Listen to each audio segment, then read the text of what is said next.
Greetings and salutations to our fine podcast audience. Ed, Nathan. Hello. Welcome. Hello. Welcome. And I just want to say this before we get started. I feel much closer to you both. Yep. Yes. Fully vaccinated, We're all fully of us. vaccinated. Yes.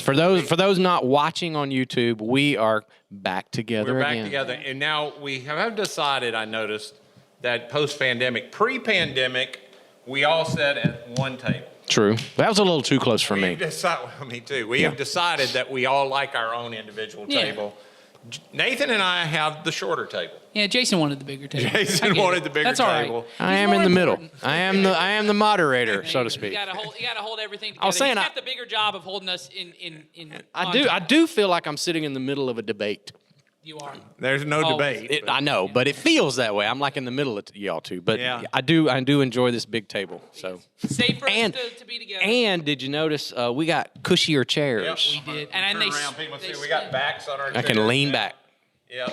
lean back. and break the thing. For people who work Fat in Joe, the lean back. technical booth on Sunday morning at Sharpsburg, we have taken their chairs out Yep. because the original stools that we have been sitting on, they weren't where they had always been. They got stolen. I from didn't us. want to go look for them. These were close by. So And it's laziness. Yeah, it was laziness that got us this. But I do enjoy them, and they will remain a permanent fixture. You know, Oh, I I'm just for it. Earlier I made a Fat Joe reference. I mean, like 30 seconds ago, I made a Fat Joe reference, and I wonder the Venn diagram on our audience of people who are Fat Joe fans and community Christian podcast fans. Where does that all bleed together? Well, Where what do I you know guys is exist? I can remember making a fat joke years ago when I myself was rather large, and somebody really got onto me.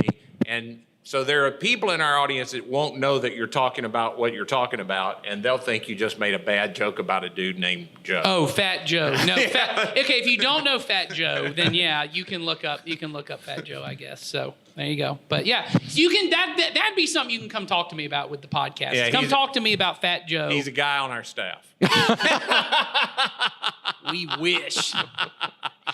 And we don't call him that to his face. No, of course Just not. only on the Just internet. on the podcast on the Yes. internet. Just on the internet. So you go. Okay. Or if you can get Fat Joe to come on our podcast, if you somehow have a hookup with He's Fat Joe. probably looking for a gig right now. Maybe. I don't know.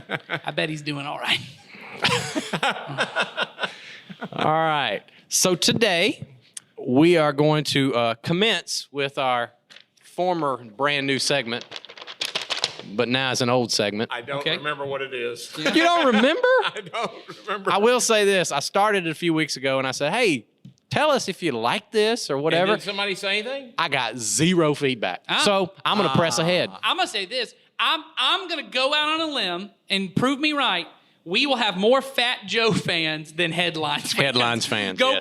bring them on in. Or here's another just Venn diagram. Bring them in. You got your headlines. You got your Fat Joe references. Maybe we can get Fat Joe in a headline.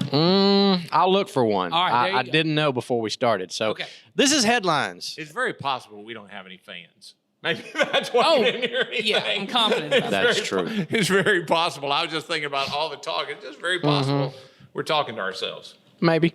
Currently, And we enjoy that. Exactly. Way too much. Headline number 1. Woman's home trashed by flock of giant California condors. oh, Okay. Not Now- a local story. No, this is in somewhere in California that I can't pronounce the and let name, me so I guess, won't people try. were more concerned because aren't California condors on the endangered list? You're way ahead of the I'm story just there, saying, Nathan. they're- Look at you. Well, I personally am a part of a Fat Joe fan club. Oh, my gosh. Where we're also very concerned with the California condors. So Oh, you can join our Facebook group at Fat Condors. Fat Joe, also an endangered species. Probably. But that is the reason for the story, I believe. They are an endangered species, and so this lady had about 15 to 20 of these giant endangered birds, and they have descended on her house.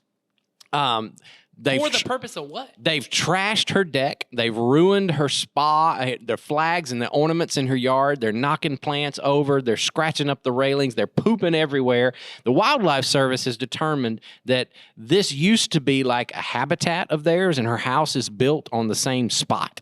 and they are coming back to this place that they were at. But of course, she goes to the Fish and Wildlife Service for help. And of course, they're not going to help her at all because they are extinct, or they're going extinct. And so, so here's what they told her. I just thought this was the funniest part of the story.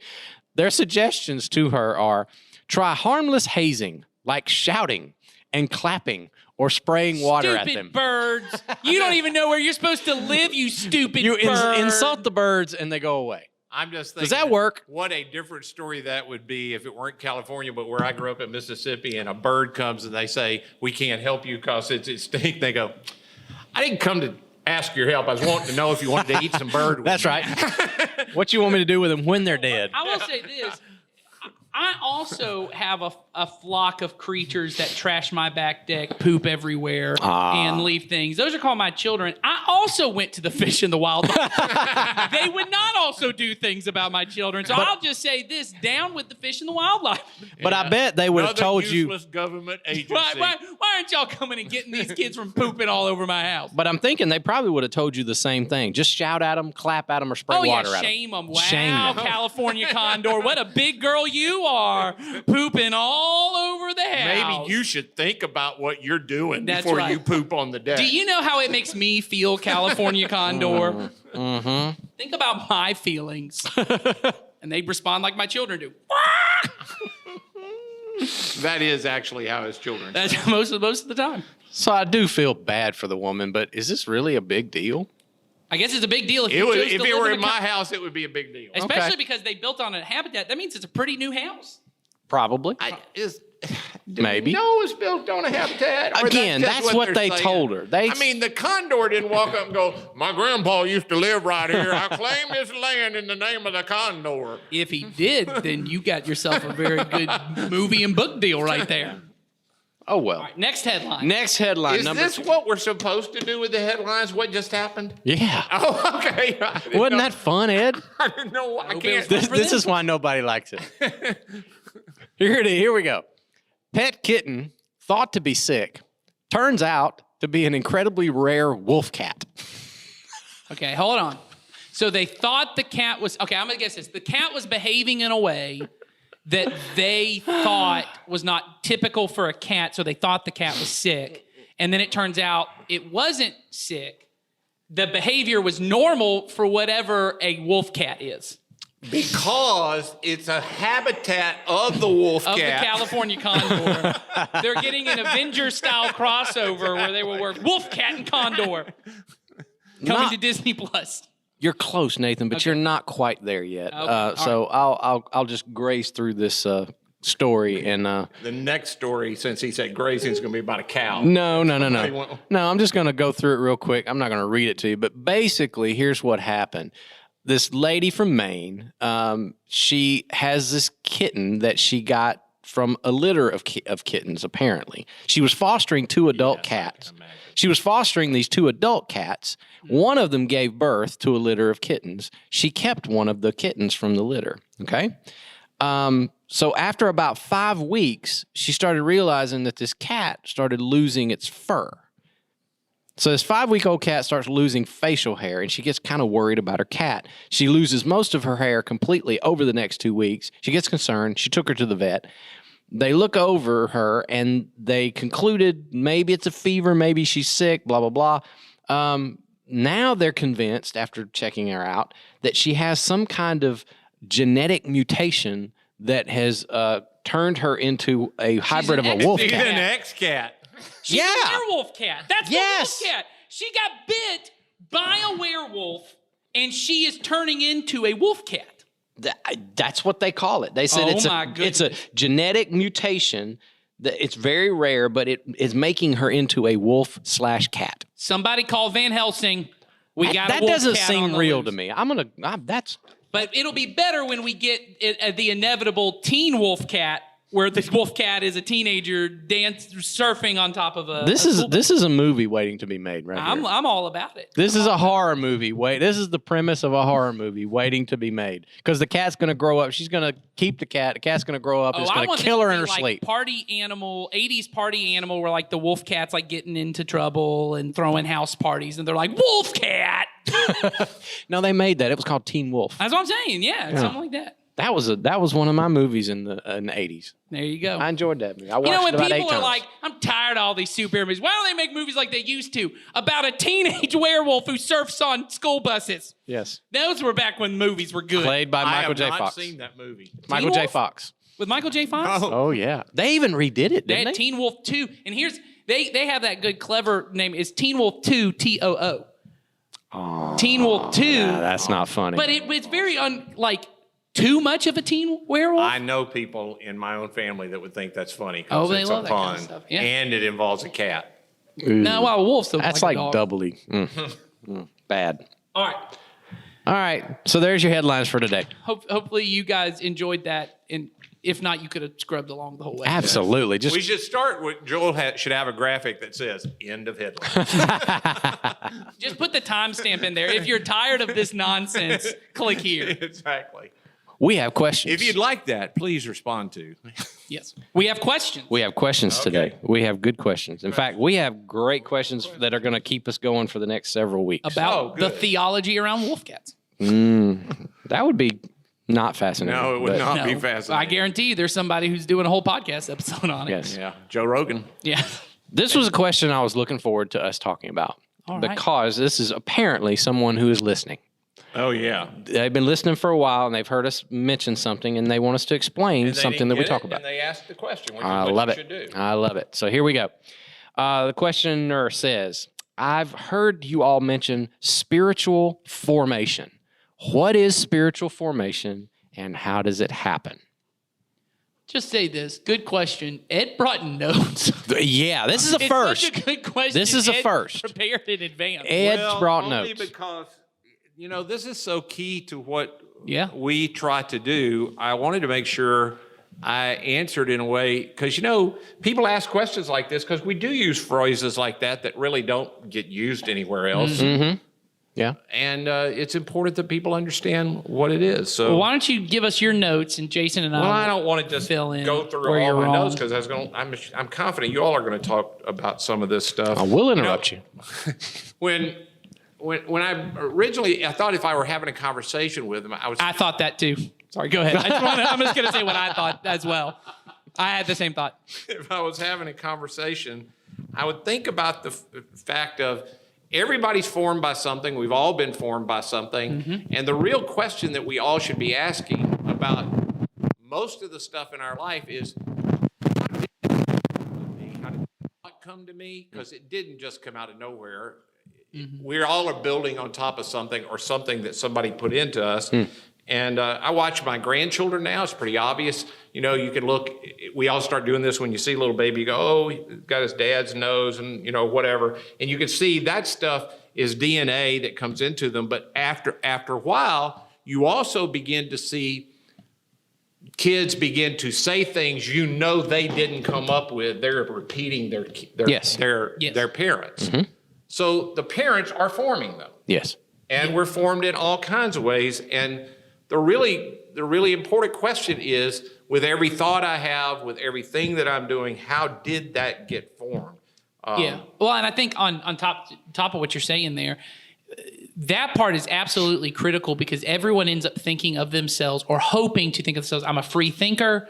I'm not formed. I mean, we've even had these conversations with people talking to us about, I can't trust the news or I can't trust social media. And the reason why is because I need to make my own opinion about this fact as if your opinions are not ever influenced by anything even else. that thought you had Yeah. that I can't trust the news is a thought somebody gave you. Yeah.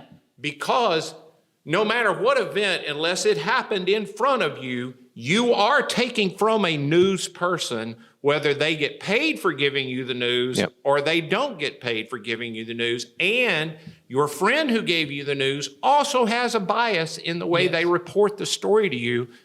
So saying I can't trust the national news, the truth is you also can't trust everything that everybody is saying to you. Absolutely. Well, and you at some point get yourself to a place, because I had this, so you talk about the way your children pick up things from their parents. And I have several friends who are non-believers. And when I talk to them about it, some things that I've had said to me before is, well, you don't want to brainwash your kids into believing this.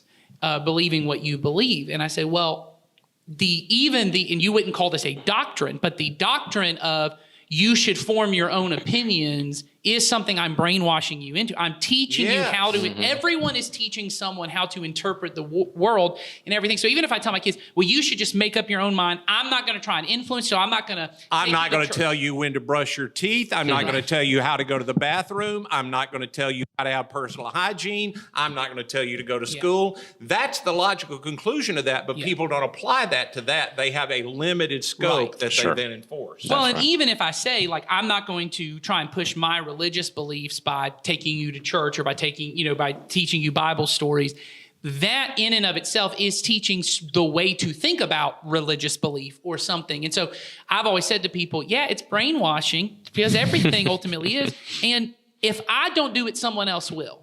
And so as a parent who loves them, I do want to be involved in going, hey, this is why I think about the world the way I do. Here's why Jesus matters to me. Here are the stories that have formed me. Here are the things, when you talk about spiritual formation, here are the practices I do that form me. I would love it if you adopted some of these things and you started doing these things. Obviously, you get to make your own choice on these things. But as someone who has the responsibility, as you said, in every area, brushing your teeth, going to school, to form my kids, I mean, that ultimately is the job of a parent. I'm trying to help shape and form these children. Spiritual formation is also part of that as well. I know parents that are very serious about their kids becoming Alabama fans, or where they go to school, or how they handle money, and they have or how much they work and how invested they are in work and how hard you must work to be a good citizen, as if those are neutral thoughts that everybody in the world just naturally has to have. Right. But they aren't. Yeah. And everybody in the world doesn't think about them like we are. I think the bigger issue about spiritual formation, like it is in every other question, is why does it matter? Why does it's not what is it? It is just the forming of my spirit. It's the forming of who I am. What do I want it to look like? And what kind of thoughts and things will form me into the person that could flourish in this world? Yes. Could have a truly good life. Yep. And I also think, some people have this idea, particularly Christians, I get it's that spiritual formation just sort of happens. It just sort of happens. And if you spend enough time, I had this conversation with somebody the other day that said, you get old and wise. And I said, those two words don't necessarily go together. That's right. Yeah. Old and wise don't necessarily go together. I know lots, because I'm now almost 62. I know lots of old, stupid people. Mm-hmm. And I know some young, wise people. Mm-hmm. Wisdom is just, I get what the best is, I filter through it, and I go toward what is the proper way to do things. Yeah. It's me applying the knowledge of how to properly do things. Mm-hmm. But it doesn't come just naturally that I spend time as a follower of Jesus and it just naturally happens. So one of the things I wrote down is who are you becoming? Who is it that I'm becoming? If I stay in this thought long enough, where does that thought naturally lead me? Mm-hmm. What kind of person does it lead to me becoming?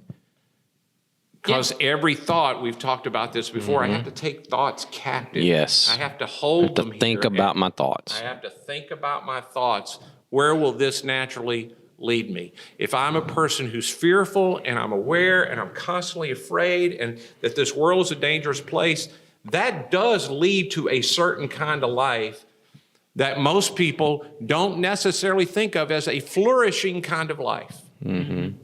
Yeah. So I have to question those things as what's forming me into it. And it won't just happen by me saying that I believe Jesus is Lord and I'm going to go to heaven one day. Mm-hmm. I must decide. So do y'all want me to write down what I answered to the question? So right now I've been taking some notes, but I finally wrote a sentence of what I think spiritual formation is, and then I'll let y'all push back against it, because my words aren't always the only. I mean, this is a sentence I wrote in about 2 minutes. Spiritual formation is the process of cooperating with the Spirit of God and fellow believers so I can have Christ formed in me. Sure. Because what Paul says in Galatians is he's in agony for believers until Christ is formed for them. Now, a lot of people in our world think that what Christians are in agony about is that everybody goes to heaven. Paul says, I'm in agony not for you to go to heaven, but that Christ would get formed in you. And that goes back to something we said in a previous podcast, that people who wind up in eternal life with God are the people who have been formed to the place that where they would be able to exist in that place or that dimension or whatever you want to call it. Because people who wind up in eternity with God, they must have that formation take place in them, or else they wouldn't be able to stand it. That's exactly right. It goes back to something that I know the question asker said, what do you mean by spiritual formation? We've talked about spiritual formation in all kinds of different ways around Community Christian without using that term. And I think as you were talking, one of the instances, you've heard us say this before, is when I give my life to Jesus, part of what I'm doing is I'm saying, I believe Jesus is right about everything. Right about what? Right about everything. And so that's part of that taking thoughts captive. So every time I think of thought or I plan an action or whatever, I think to myself, if Jesus were living my life in the 21st century, what I'm doing right now, what would he do in my place? And so I determined what his thoughts would be, what his actions would be, and I decided, well, he's right already because he's Lord and he proved it by rising from the dead. So I'm going to go that way. Yep. And that's the formation that's taking place if I become, Paul says I have the mind of Christ. I mean, I love that phrase. If I could just have the mind of Christ. Well, he says we can.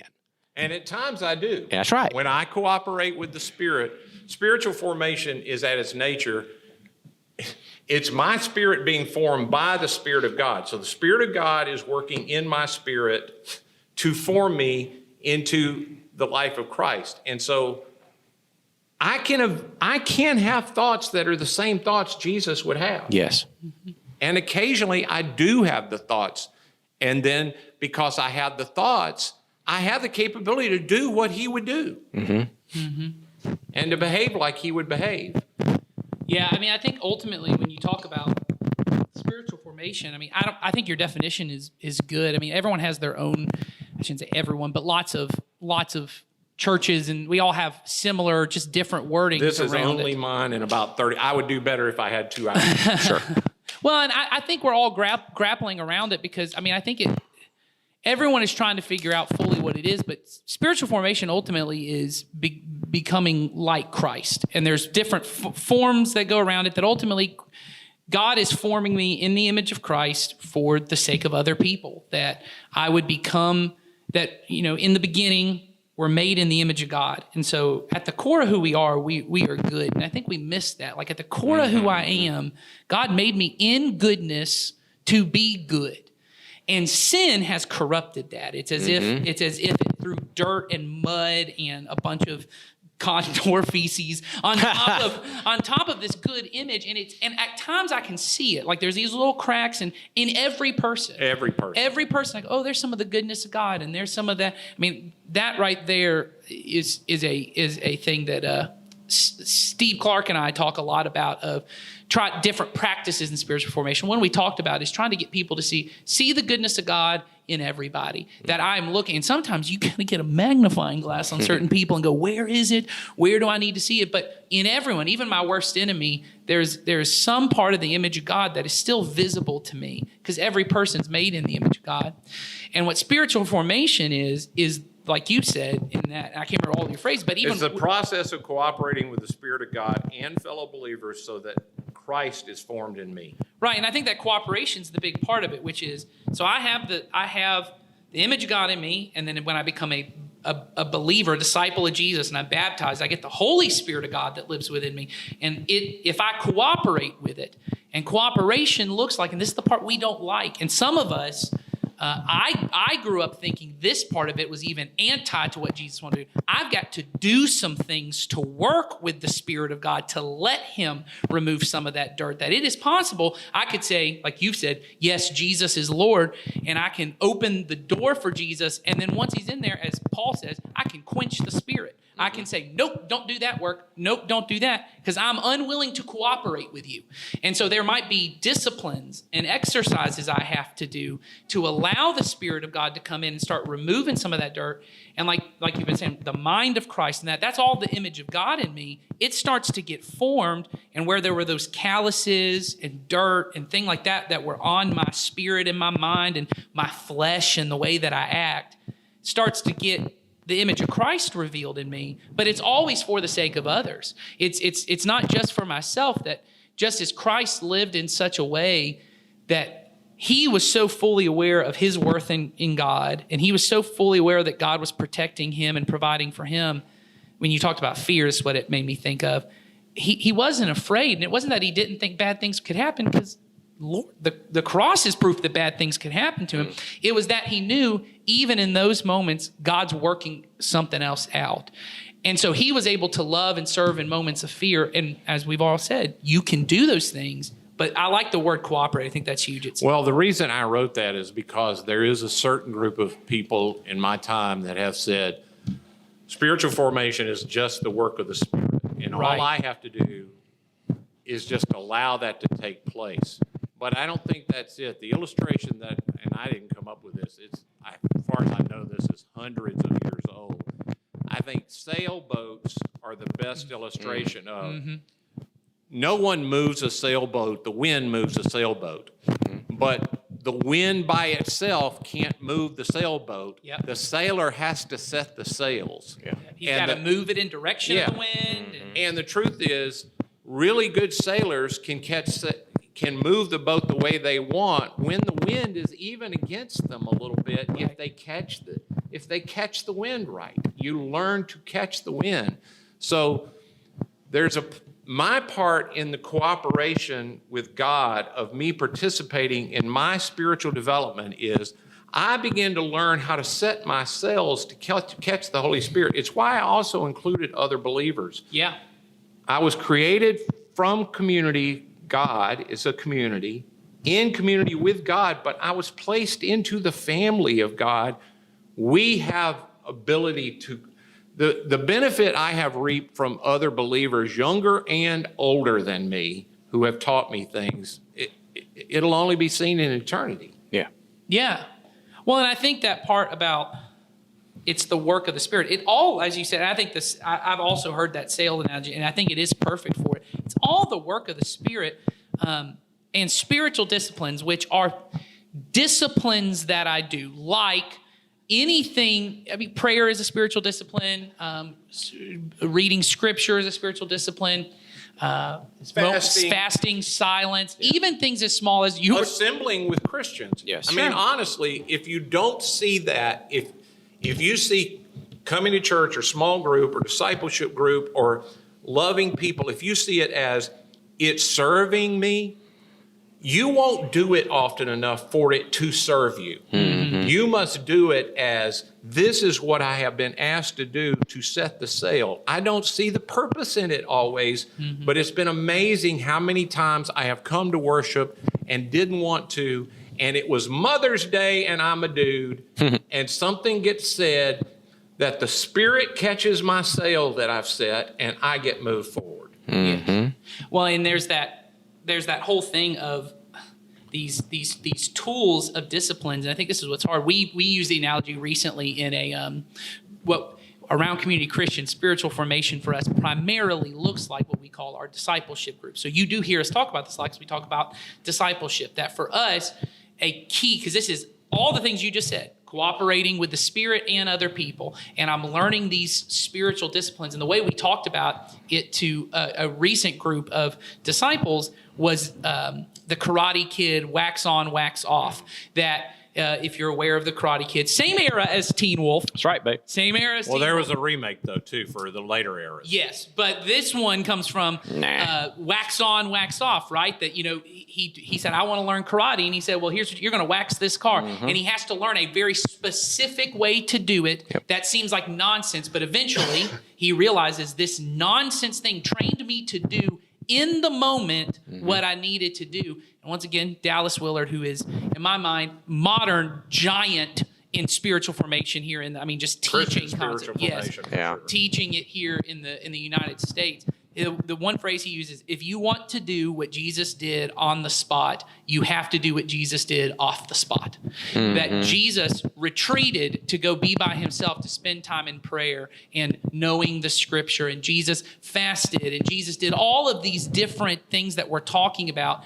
And in the moments when you're in silence and solitude, or you're reading scripture, and everyone does this, you go, I don't feel like it's doing anything. But there is a way in that it's forming my spirit, so that in the moment when I want to act like Jesus, but it's the moment I least want to act like Jesus, I'm able to do what I need to do. And so discipleship for here is at least it's the primary delivery system. The And way I think of it, using our sail analogy, is it is us teaching people to sail. we You get have- you on the boat. You have wanted to travel with the Spirit on this way. We're trying to teach you how to set your sails. And I know it doesn't always make sense. But if you were able to do it on your own, You would have done you it. would have done it. Yeah. There is a way. Yeah. There's a specific way. All right. Anything else on that? I have. You got more notes. I had this thought only because of someone I am particularly beginning to disciple these days. Is they are frustrated with them. What I would say to you is my experience has been that others will see your spiritual formation movement before you see it. Yeah. That you will begin to have, and it's almost all. Nathan keeps talking about it's for the benefit of others. People who you're around will begin to say, hey, man, I noticed things are different about you. And you will still feel like I'm the same person. But the results, you will have moved further in the boat than you knew you were moving. Yeah. That's right. And the results of it, the results of spiritual freedom, in my opinion, I just jotted this down real quick in my terrible handwriting, are that you're free. You get free within yourself. I know so many people that are Christians, and they're still so tied up on the inside about themselves that you get free with God. The thoughts you had about God, where you go, God must be getting me back for something. And I just said this to somebody recently. Where do you see Jesus getting anybody back for anything? Like he goes, oh, I had to, you did that. I got to do this. That's just not the way that works. And you find freedom with others, even when other people aren't always the kind of place you would feel free. You're just free. You're free with yourself. You're free with others. You're free with stuff. You're just free. You have a sense of freedom about yourself. You're not tied up. Well, and don't you think when you talk about the results, it goes to other people? This is a phrase I've had to write down for myself. I have it up on my wall in my office just to remind myself. But I think the reason certain things you don't see the results, or you feel like this thing's not doing anything, is because we're expecting something that God never promised us, and it's some kind of result, or it's some kind of success. Like, I often think that what I need, what God's going to make my life better, because we often use that for, God's going to make your life better, is he's going to make me better at things. So God's going to make me have better advice to give people. God's going to make me better at leading things or doing things or making that happen. And I have to remind myself that ultimately the best thing I have to offer to anybody is not, and the words I use are like, not my opinions or my advice or my abilities or what I can do for them. It is how well I show the image of Christ in me. That the best thing I offer anybody may be the patience I have to say, or the kindness I have to say, hey, I know you're really frustrated with that, and I could help you with that. But maybe the best thing I could do is just come in and say, hey, what do you need in this moment? And it's not my opinion you need. It's not my wisdom you need in the sense of I'm going to give you advice or abilities. And so when I come into this thing, what I'm looking for is, hey, make me better at my job, or make me better in an argument, or make me better in, and having knowledge of things so I can give. But my knowledge is not the best thing that anyone wants out of me. If I have a way to reveal Christ, the image of Jesus in me getting more refined, that is a gift to other people. And I know it doesn't always feel like that, but it is, because Jesus' presence in and of itself is a gift. And so I think that's sometimes why we get disheartened, because it goes, I know I'm calmer, but that's not helping anybody. Well, ultimately, if it's spiritual formation and Christ is being formed in me, what I am giving to people is Jesus. Right. I'm taking Jesus in bodily form to people. Yes. All right. That's all the time we got for this episode. I'll try not There you to go. bring notes again in the future. That was Well, good. You know?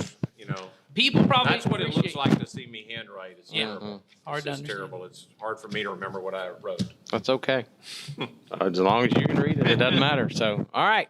So we, like I said before, we've got I got a list of questions for us to get to in the coming weeks. So I think next week we're going to have a little bit of a special interview we're going to play, but then the week after that we'll come back with some more questions and some more headlines. Hey. Oh, good. So I know everybody's excited. We So, are. Everybody's excited. All right. So we will see you then. Bye, y'all.